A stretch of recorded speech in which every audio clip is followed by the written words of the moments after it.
Lavdëroni Zotin, se është I mirë, Halleluja.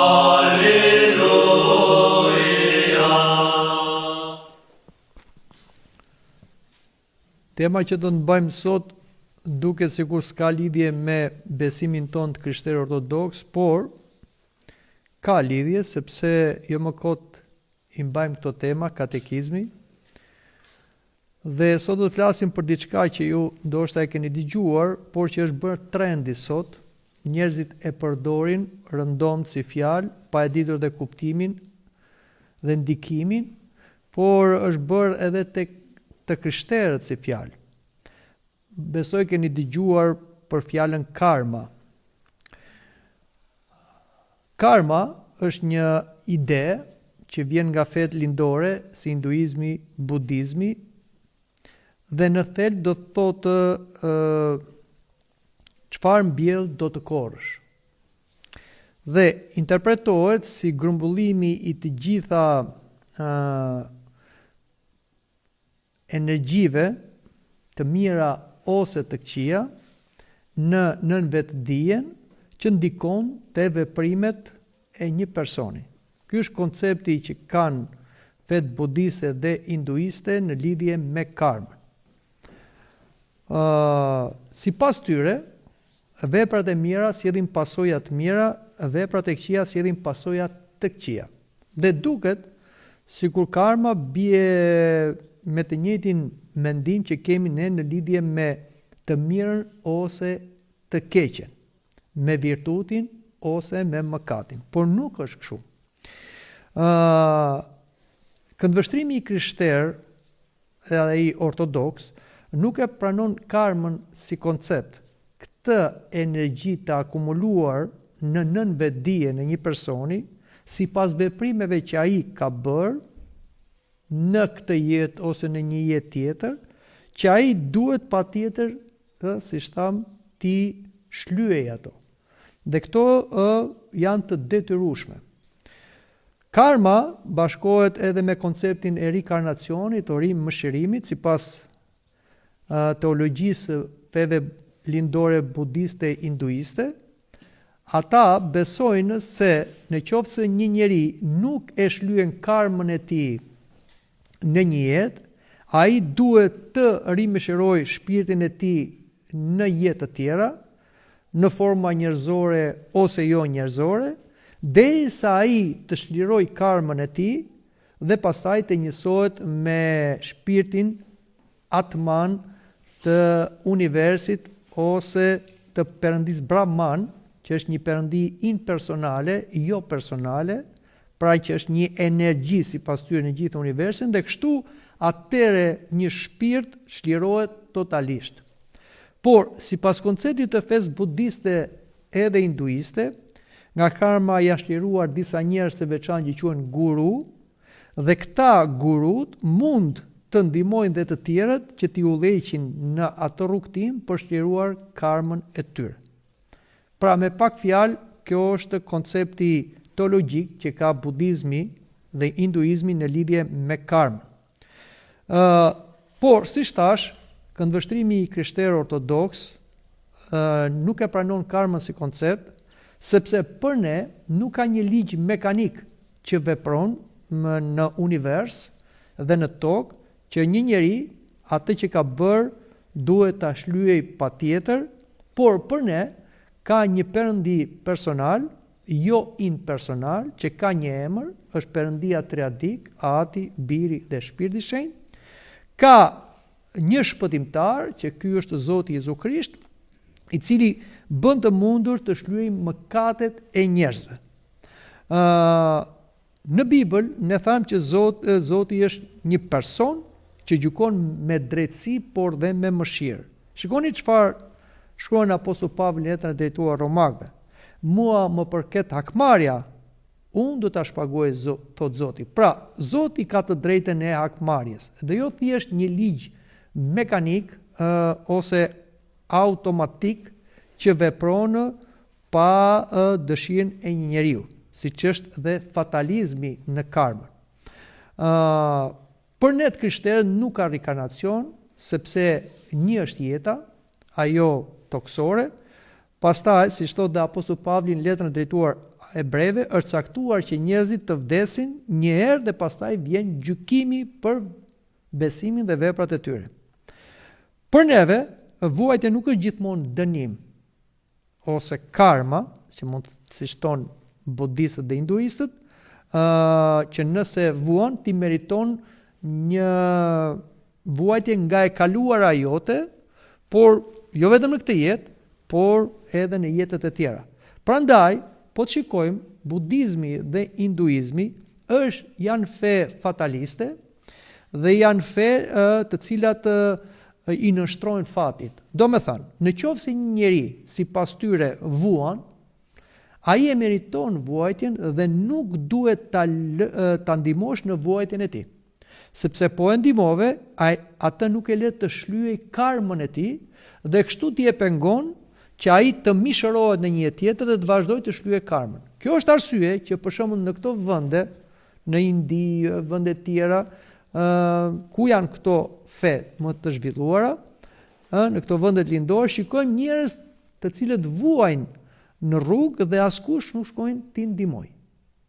Sepse kanë këtë koncept, duhet a lërë që ai të shlyejë karmën e vet. Plus që është një fe që ndihmon sidomos të pasurit.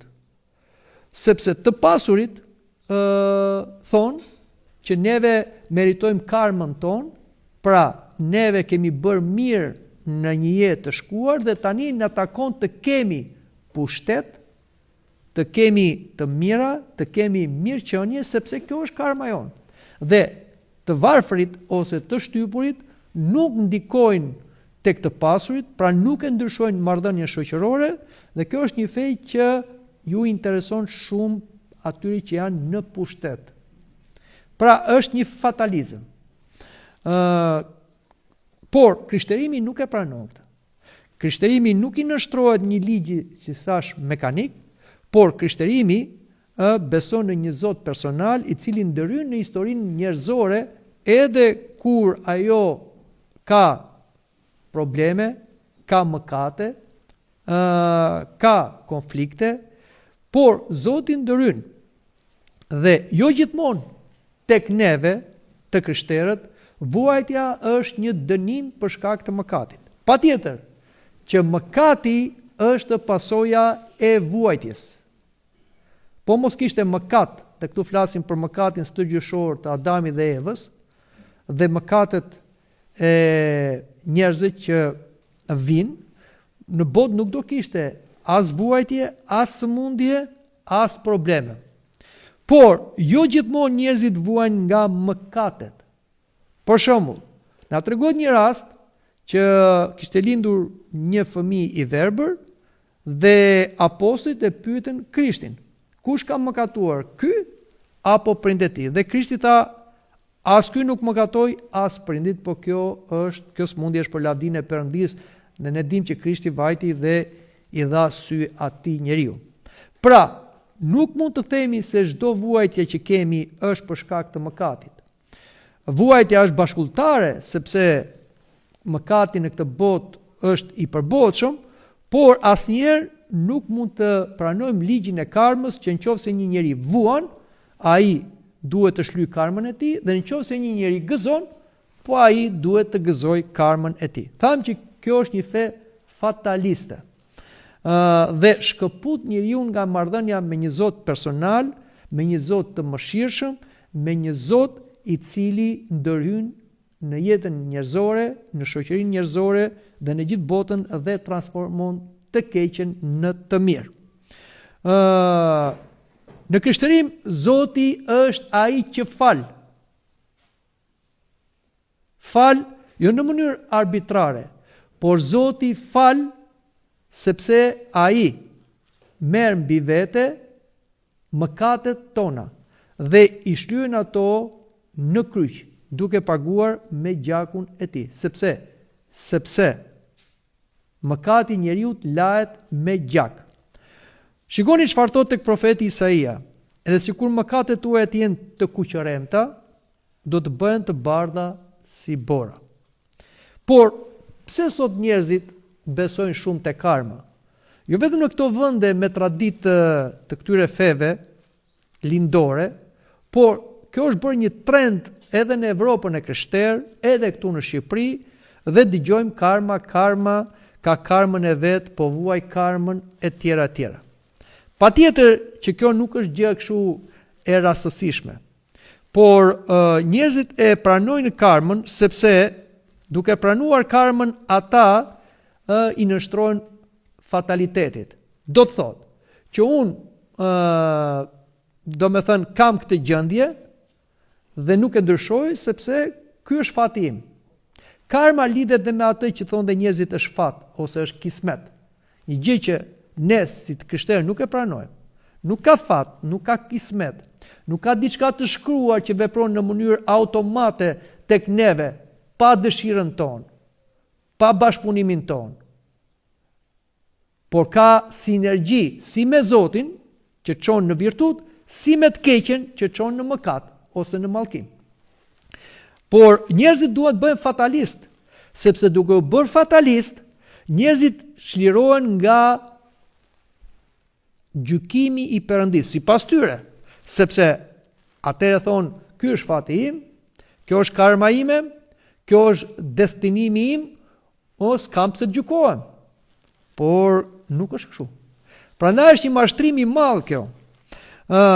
Etrit e kishës e kanë kundërshtuar këtë ligjin e karmës, sepse tham këto fe budiste, hinduiste janë fe dhe para Krishtit, dhe ato kanë pasur ndikim tek paganët, tek grekët, tek romakët, por edhe kur erdhi krishtërimi, patjetër ishin koncepte që ato ishin të njohura, edhe ato janë transmetuar brez pas brezi. Por me ardhen e krishtërimit u përjashtuan në ato vende ku krishtërimi u themelua dhe lulëzoi, dhe tani, nga që njerëzit i është dukur krishtërimi si një fe e vjetëruar, si një fe e lodhshme, si një fe me shumë kërkesa, me shumë ligje, me shumë mose, atëre edhe të krishterët në thonjza kanë hedhur shikimin te këto fet lindore duke i dukur këto si moderne, po që nuk janë moderne, janë shumë të vjetra. Shëniri Ireneu Lionit, flasim shekulli i 2, thotë, kundër rikanacionit ose rimishërimit që besohet sipas ligjit të karmës, që njeriu ka vetëm një jetë dhe shpërblimi lidhet me zgjedhjen që ai bën në këtë jetë. Pra jo që ato çfarë ka bërë në jetët të tjera dhe ai vazhdon të rimishërohet derisa të arrijë atë si thamë njësimin me energjinë e universit. Tertuliani, po ashtu i shekullit të 2, shpirti nuk kalon nga një trup në tjetrin, sepse ligji i karmës thotë që duhet kalosh nga një trup në një trup tjetër, pra derisa të përsosesh. Pra nuk kemi një cikël pafund të rilindjeve ose rimishërimit.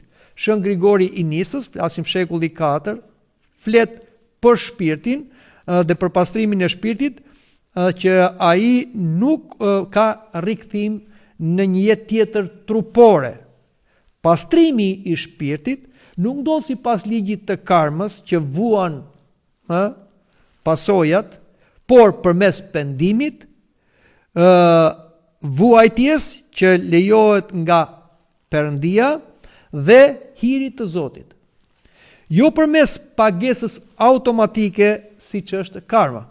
Shën Joan Gojarti, i shekullit të 4, shpjegon se jo çdo vuajtje është ndëshkim, ajo që thamë më përpara, dhe jo çdo e lig dënohet menjëherë, sipas ligjit të karmës, që ti ke bërë këtë dhe ti je automatikisht i dënuar. Sepse Zoti është i durueshëm për pendimin e njeriut.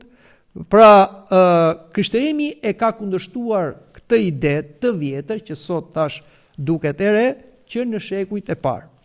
Sepse ky koncept heretik e bën drejtësinë pa dashuri.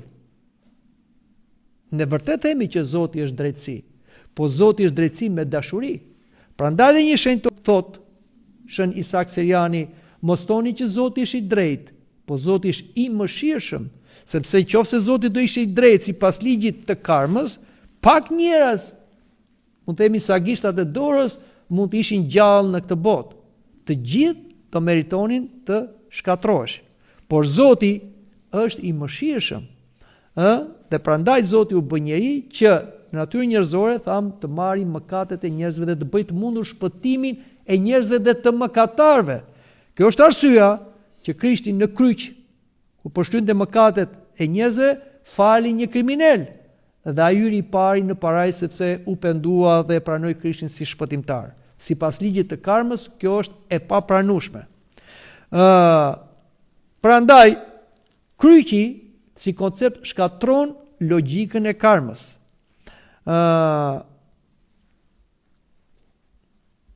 Kjo është arsyeja të dashur të krishterë që i themi këto gjëra, sepse edhe ne të krishterët, duke qenë të bombarduar sot nga këto teori, filozofi që janë herezi, mësimet gabura, influencohemi dhe në vend që neve të dëgjojmë mësimin e kishës, po dëgjojmë këto mësime të cilat na vijnë nga të gjitha format alternative, na bombardojnë dhe na duket sikur e gjetëm sekretin e kësaj jete. Duhet të vuajmë karmën tonë ose të gëzojmë karmën tonë dhe mos qetësohemi fare, mos kthejmë kokën pas dhe mos mendojmë për të nesërmen, por jemi fatalista dhe kështu e vëmë ndërgjegjen në gjumë. Patjetër që ka një drejtësi, që është një drejtësi absolute, kjo është drejtësia e Zotit, prandaj dhe gjyqi i Zotit, si them, ikonizohet si një lloj peshore ku të gjitha veprat e njeriu peshohen, të mirat dhe të këqijat, por kjo peshore nuk është autonome, por kjo peshore, si them, përdoret nga Zoti, i cili fatmirësisht është mëshirë. Prandaj, edhe kur gjykohet një shpirt për ne të krishterë, nuk gjykohet në çast, por gjykohet mbas 40 ditësh.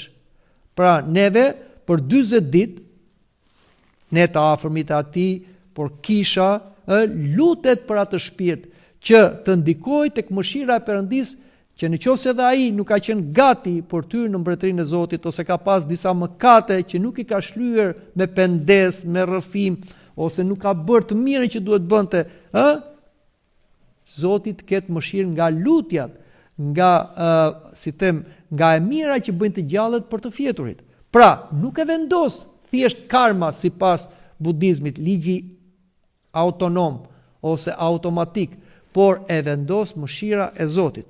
Ky është ndryshimi që kemi ne të krishterët. Ndonjëherë na krijohet një ide që Perëndia nuk është aq i drejtë sa ne themi. Sepse shikojmë që ka njerëz të cilët edhe pse bëjnë një jetë mëkatare, madje jo thjesht vetëm ndaj vetes tyre, por ata bëjnë dhe një jetë mëkatare duke mëkatuar kundër të tjerëve, madje duke bërë dhe krime monstruoze, siç fatkeqësisht shikojmë sot, edhe nga njerëz me pushtet, nga njerëz me para, që vjedhin, gënjejnë, vrasin, përdhunojnë e gjitha, dhe prap duket sikur nuk i futin një gjëm në këmbë. E themi, ku je ti o Zot? Por duhet kemi kujdes. Apostulli Petro thot, Zoti nuk vonon të bëjë drejtësi, por është i durueshëm, sepse nuk do që ndokush të humbas. Neve njerëzit i shikojmë gjërat në këndvështrimin, si them, kohor. Në këtë kohë, që sado e gjatë mund të jetë, prap ajo është e shkurtër, po ta krahasojmë me përjetësinë. Madje me përjetësinë është si një çast. Është si një, si të them, një të hapur dhe mbyllur syrit. Sepse përjetësia është një kohë pafund, ose një gjendje pa kohë, më mirë të themi. Zoti ka para vetes tij përjetësinë, sepse ai jeton në përjetësi. Dhe në atë përjetësi Zoti peshon secilin për nesh. Prandaj, duke parë përjetësinë, Zoti nuk do që të humbas njeri. Se mendoni se një njeri mund të vuajë në këtë jetë, por vuajtjet sa do të mëdha mund të jenë, edhe sikur ti je i varur prej gjuhë në këtë jetë, do vi një ditë që do mbaroj kjo vuajtje, sepse mbaron koha dhe vdes njeriu. Por mendoni të kesh një vuajtje pafund. Atëre, Kush nga ne do mendonte, edhe armiku më të madh që ka, ta mendonte, ta imagjinonte në këtë vuajtje pafund, dhe prap nuk do dëmshëroheshe për atë. Nuk do t'i vite keq për atë. Lëre, thoshte. Nuk ja vlen ta urrej e ta mallkoj e ta dënoj, sepse është një vuajtje pafund. Po Zoti që na ka krijuar ne nga dashuria dhe jo nga nevoja, dhe secilin prej nesh e ka krijuar në pëllëm të dorës së Tij, thot në psalme, dhe të kam gdhëndur në pëllëm të dorës time, dhe nuk e ka fjalën vetëm për të mirët, për çdo qenie njerëzore, që kur nuk linde keqe. Kush fëmijë mund të themi është i keq? Por njeriu bëhet gjatë jetës dhe sa më tepër i dhimbse të Zotit një krijesë njerëzore që mos të mbas përjetësisht. Prandaj edhe për këta njerëz që ne na duken llumi i shoqërisë, kriminal, vrasës, pedofil, përdhunues, nuk e di, kanibal, prap Zoti ka mëshirë, sepse shikon atë dënim të përjetshëm. Por dhe Zoti është i drejtë. Patjetër që secili prej nesh i ka lënë kohën. Koha është një mundësi për ndryshim. Që do të thotë, ne lindim dhe vim në kohë, jo thjesht vetëm për të jetuar disa ditë.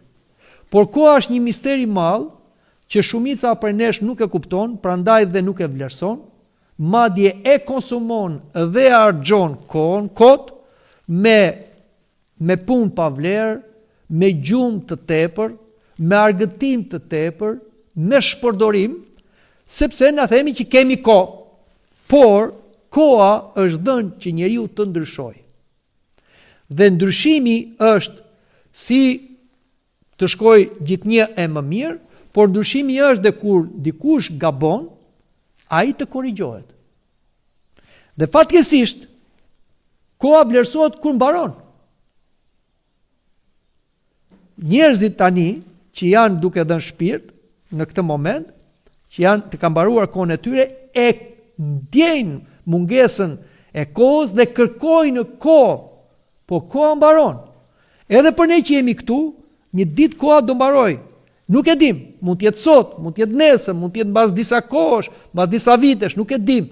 Zoti nuk na i ka treguar ku mbaron koha. Pse? Sepse po ta dinim ne sa do të jetonim, do ta shpërdoronim kohën. Do themi kemi kohë, dhe asnjëherë nuk do bëheshim gati duke i shtyrë gjërat për në fund.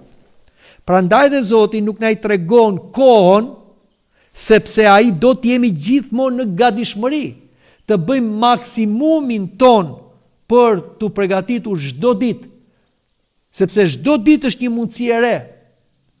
Është një fillim, është një fund, është një lindje, është një vdekje çdo ditë. Dhe sa vjen një ditë, është një jetë e re që duhet të vlerësuar. Dhe Zoti na ka dhënë kohën të ndryshojmë. Por kur ne nuk e shfrytëzojmë kohën, atëherë koha mbaron dhe Zoti do të na gjykojë në gjendje që do dalim nga koha. Në atë gjendje që do dalim nga koha, qofse jemi besimtar, qofse jemi të bërë gati, patjetër do të na japi jo vetëm shpëtimin, por dhe shpërblimin. Sepse ai thot, ja unë vi shpejt dhe kam për secilin sipas veprave që ai ka bërë. Por edhe kundërta, në qoftë se e kemi shpërdoruar kohën, nuk kemi bërë gati, nuk kemi bërë të mirën që duhet ta bënim, atëherë do dënohemi për neglizhencën e kohës dhe patjetër që do shkojmë në një vend që është kundra Perëndis, që quhet ferri ose vdekja e dytë.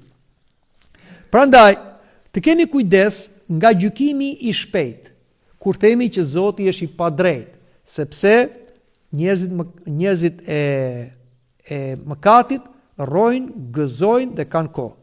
Nuk e dim ne gjykimin e Perëndis dhe nuk mund ta bëjmë ne gjyqin. Prandaj të kemi kujdes siç na këshillojnë etrit e kishës.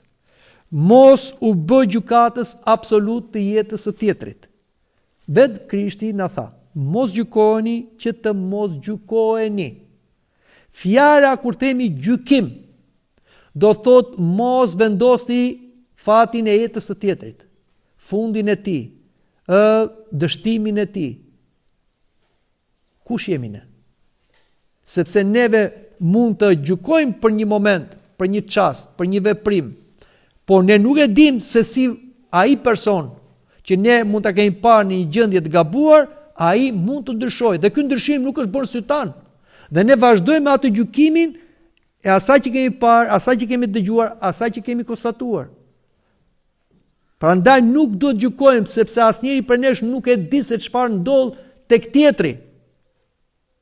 Në botën e tij shpirtërore, në mendjen e tij, në zemrën e tij, në fshehtësinë e jetës së tij. Dhe nuk kemi të drejtë ne të gjykojmë fundin e një njeriu. Tregohet një rast se si një murg ishte i moshuar, por akoma s'kishte fituar virtutin e mosgjykimit, që është një virtut i lartë, pa një person që bëri një mëkat. Edhe ai me veten e vet e qortoi. Domethënë, ç'është kjo që ka bërë? Ky është një mëkat i rënd. Dhe i del ëngjëlli dhe i thot, ky është shpirti i filanit që mëkatoi.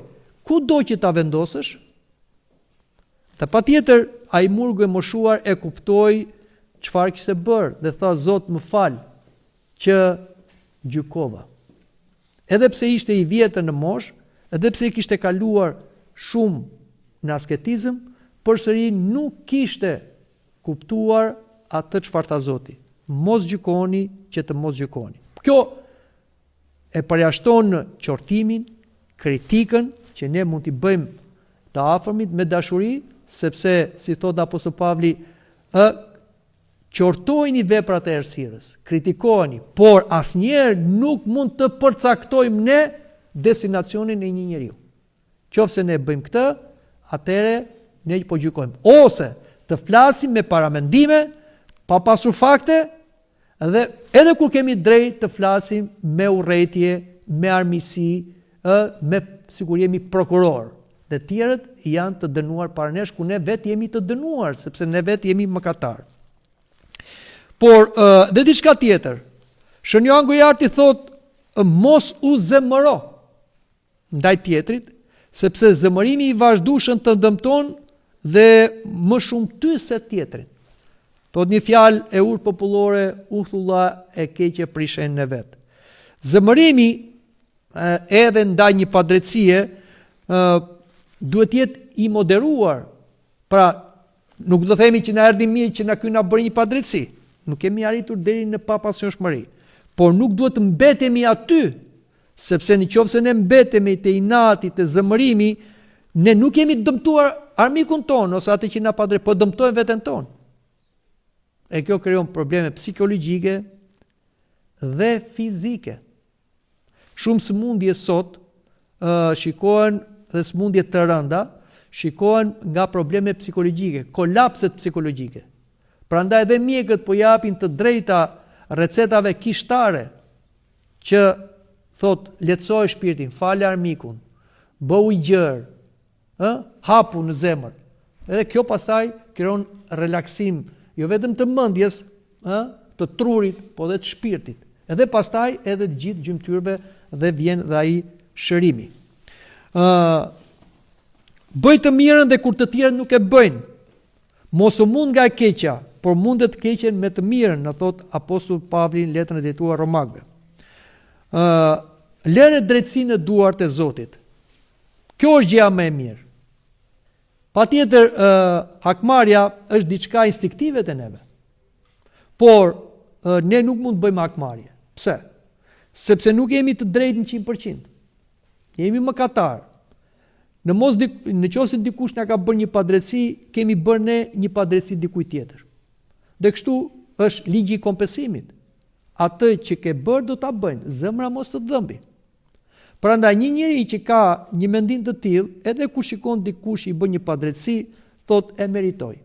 Sepse edhe unë kam mërzitur dikë, edhe unë i kam bërë padrejtësi dikujt, edhe desa më kam bërë do të ma bëjnë. Që dhe unë ta kuptoj, jo si një karma, po ta kuptoj se çdo të thotë i bësh pa drejtësi dhe të zëmërosh dikë ose ta mërzitësh dikë. Prandaj lejon dhe Zoti ca gjëra dhe të drejtën e akmarit se ka vetëm Perëndia. Perëndia është i papasionshëm. Zoti nuk ka pasion.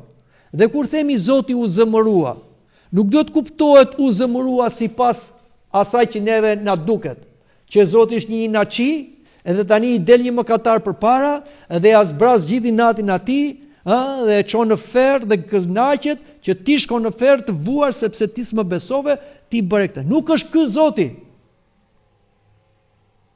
Dhe nëse paraqitet shu, është një Zot i rrem, nga njerëz, nga ideologji, nga fe. Janë fe të rreme. Zoti është dashuri dhe nuk gjykon me pasion. Zoti lejon çdo njeri të jetojë në gjendjen që ai do. Zoti ka të drejtë na i marri jo vetëm shpirtin nga trupi, por na zhduki si qenie. Por ai na lejon të jetojmë në pozicionin ton, ose në dashamirësi me atë, dhe kjo është parajsa, ose në ferr larg Perëndis. Çfarë është ferri? E kemi thënë dhe pak njerëz e arrin ta kuptojnë. Ferri nuk është vend i ndëshkimit nga Zoti. Ferri është vend që njerëzit bashkë me demonët, me nënkrye Eosforin, kanë gjetur të rinë kundra Zotit. Ose ferri është ti bësh rezistencë dashurisë Perëndis. Ose ferri quhet kamzhik i dashurisë Perëndis, që Zoti i afrohet atyre qenieve rebele, si demonëve dhe njerëzve që bën jetën si pas tundimeve të djallit dhe i nushtruan, do bën si djalli, dhe Zoti i afrohet se është dashuri, kurse ata e shtyn Zotin dhe kjo krijon ferrin. Prandaj në ferr nuk mungohet dashuria e Perëndis. Është gabim ta mendojmë. I themi gjitha këto sepse ndonjëherë na krijohet një ide e gabuar për Zotin. Dhe këtë ide të gabuar që kemi për vetë ja mësojmë dhe të tjerëve. Dhe mësojmë një fe plot frikë, plot ankth, plot depresion, duke thënë një Zot që nuk është i vërtet, që nuk është Zoti i dashurisë, por Zoti i urrëties. Prandaj kisha gjithmonë na jep në katekizmin atë çfarë është Zoti me të vërtet. Ajo që mund themi dhe afër fundit, vuajtja gjithmonë nuk është dënim. Prandaj dhe kur shikojmë një vuajtje te një person, asnjëherë nuk mund themi 100% që ai e vuan këtë sepse ka bërë këtë. Sepse ne nuk e dim pse vuan një person. Ka shumë arsye pse vuan. Tham që vuajtja erdhi për shkak të mëkatit, po jo çdo vuajtje është një mëkat personal. Mund të jetë një mëkat prindëror, por mund të jetë edhe për lavdinë e Zotit, që lejon të vuaj dikush që Zoti të bëjë një mrekulli tek ai dhe pastaj njerëzit të shojnë atë mrekulli dhe të lavdërojnë Zotin dhe të besojnë, siç ishte tham ai verbri. Vuajtja është edhe që njeriu të përulet, vuajtja është njeriu të provohet, vuajtja është njeriu të pastrohet, siç pastrohet ari në zjarr që largojnë ato mbeturinat dhe bëhet atë si themi 24 karaç. Vuajtja është që njeriu dhe të si temë të sfidoj veten e tij që të ecim mbi vuajtjen. Ashtu si një njeri mëson të luftojë në luftë. Prandaj, sepse lejon Zoti një vuajtje, ne nuk mund ta themi dot. Vetëm nëse na i zbulon Zoti, po nëse nuk na i zbulon Zoti, nuk mund të vëm pikën mbi duke i bërë biografinë dikujt, që themi vuajti për këtë dhe bëri për atë, sepse ky është një gjykim i mirëfillt. Prandaj vuajtja shpeshherë lejohet që njeriu t'i afrohet Zotit, që do të thotë të besoj më shumë në fuqinë e Zotit. Ja ku tregohet një histori në shkrimin e shenjtë. Apostulli Pavli, apostulli i kombeve, që ka ardhur dhe në Shqipëri, në Iliri, edhe pse ishte zgjedhur apostulli i kombeve, quhet e goja e Krishtit, ai kishte një tundim nga djalli. Si thot mu dha një hell, keni parasysh çfarë është helli? Një gjë e pret që më shponte, një demon. Çfarë kishte apostulli Pavli? Tani Ndoshta dikush e keq kupton, mos ai xhindosës e fliste kot më kot. Jo, nuk ishte gjë të tillë. Por ai kishte një sëmundje në sy. Sytë e tij lotonin dhe i bëheshin me sklepa. Besoj ju gjithë e dim, çdo më thënë. Dhe kishte një pamje që kur dikush e shikonte, jo i vinte vështirë, po i dëmshërohesh për atë. Ai ishte apostulli i kombeve, por kishte këtë gjë me lejen e Zotit në sy të njerëzve. Dhe njerëzit kaq shumë i dëmshërohen sa ishin gati thot, na merr syt tan. 3 herë thot ju luta Zotit, ma iq këtë demon. Dhe Zoti mu përgjigj, mjafton hiri im, sepse në dobësinë tënde duket fuqia ime. Jap sa Zoti e lejon dhe vuajtjen, që vuajtja ta mbajt për ulur. Dhe gjithmonë, kur Zoti t'i jep një dhuratë, t'i jep të lejon dhe një intensitet vuajtje, që njeriu mos të krenohet, po t'jet i balancuar. Kuptoni? Po të janë mistere, që neve nuk e dim jetën e tjetrit. Prandaj, edhe nuk mund të themi ky vuan se ka karmën e tij, e tjera marrëzira të tilla, ose të gjykojmë se vuan për këtë dhe për atë. Prandaj, një njeri mund të vuaj edhe si Krishti. Po, ka njerëz që vuajnë si Krishti. Si thot apostulli Pavli, nun kam në trupin tim shenjat e kryqit dhe përmbush vuajtjet e kryqit të Krishtit. Përmbush vuajtjet e trupit të Krishtit. Tamam. Çdo më thënë. Pra lagje mangut Krishti që ti përmbush të apostulli Pavli? Jo. Por një që bashkohet me Krishtin në pagëzim, ai bëhet Krisht. Sa u pagëzua me Krishtin u veshëm, aleluja. Atëre ne jetojmë si Krishti në këtë jetë. Përsërisim Krishtin në veten tonë. Dhe kalojmë nga rruga e Krishtit, rruga e Golgothas, rruga e kryqit. Ndonjëherë duke vuajtur për të tjerët, siç vuan prindi për fëmijën. Dhe pranon vuajtjen me gëzim prindi që të jetojë fëmia. Kështu edhe këta njerëz të shenjtëruar, të bërë Krisht sipas Sirit, pranojnë vuajtjet e njerëzve të tjerë dhe vuajtjet e botës. Dhe janë këta njerëz të shenjtë, njerëz të Perëndisë që mbajnë balancën e botës. Në qoftë se nuk do jenë këta që janë dhe të fshehur, bota do ishte prishur me kohë. Po janë këta njerëz që pranojnë vuajtje të pamerituara, po që lejohen nga Zoti, sepse ata janë bërë Krishtër që të balancojnë të keqen dhe të shpëtojnë njerëz të tjerë. Ja pra dhe një tjetër misteri i vuajtjes. Kështu që të kemi kujdes nga fryma e gjykimit, por dhe të boskërijojmë një Zot hakmarrës dhe një Zot që dënon mëkatarin sa herë që ai bën mëkat dhe me urrëtie për ta çuar në ferr, përkundrazi Zoti do shpëtimin. Dhe Krishti tha, unë kam një ungjillë për mëkatarët, nuk e kam për drejtët. Shëni Saksejani thot, mos quaj të drejt Zotin, sepse drejtësia e tij nuk është si e jotja.